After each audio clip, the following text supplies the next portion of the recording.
ಪ್ರಮಾಣೋಚನ ದಿನವೇ ಶಂಕುಸ್ಥಾಪನೆಗೂ ಕೂಡ ಪ್ಲಾನ್ ಮಾಡಿದ್ದೀರಿ. ಐತಿಹಾಸಿಕವಾದಂಥ ಕಾರ್ಯಕ್ರಮ ರೇಸ್ ಕೋರ್ಸ್ ಕಾಂಗ್ರೆಸ್ ಕಚೇರಿಯಲ್ಲಿ 2 ಕಚೇರಿಯ ಭೂಮಿ ಪೂಜೆ ಮಾಡಬೇಕು ಅಂತೇಳಿ ಅಂದ್ಕೊಂಡಿದ್ದೀವಿ. ಇನ್ನು ರಾಹುಲ್ ಗಾಂಧಿ ಅವರು ಖರ್ಗೆ ಸಾಹೇಬರು ಟೈಮ್ನ ಕನ್ಫರ್ಮೇಷನ್ ಮಾಡಿಲ್ಲ. ಅಲ್ಲಿ ಸ್ವೇರಿಂಗ್ ಮುಗಿಸ್ಕೊಂಡು ಬಂದು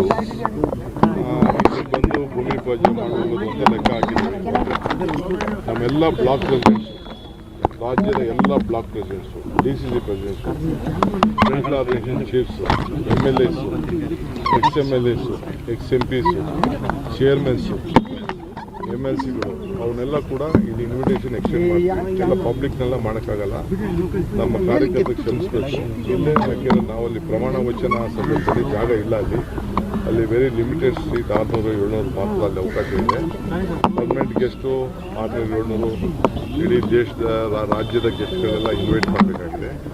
ಅದಕ್ಕೋಸ್ಕರ ಅವ್ರಿಗೆ ಇಲ್ಲೇ ಬಂದು ಪ್ರಮಾಣ ವಚನನೂ ಇಲ್ಲಿಂದನೇ ಲೈವ್ ಮಾಡೋದು, ಇಲ್ಲೇ ಕಾಂಗ್ರೆಸ್ ಭೂಮಿ ಪೂಜೆಯಲ್ಲಿ ಪಾರ್ಟಿಸಿಪೇಟ್ ಮಾಡೋದು ಅಂತ ನಾವು ಕಾರ್ಯಕ್ರಮ ಹಾಕೊಂಡಿದ್ದೀವಿ. ಬಹುಶಃ ರಾಹುಲ್ ಗಾಂಧಿ ಅವರು ಹೋಗ್ತಾರೆ ಅಂತ ತಿಳ್ಕೊಂಡಿದ್ದೀನಿ. ನಾನೀಗ ಅವ್ರಿಗೆ ಇನ್ವಿಟೇಷನ್ ಈಗ ನಾನು ಕಳಿಸ್ತಾ ಇದ್ದೀನಿ ಕೆಲವು ಮುಂಚೆಗೆ.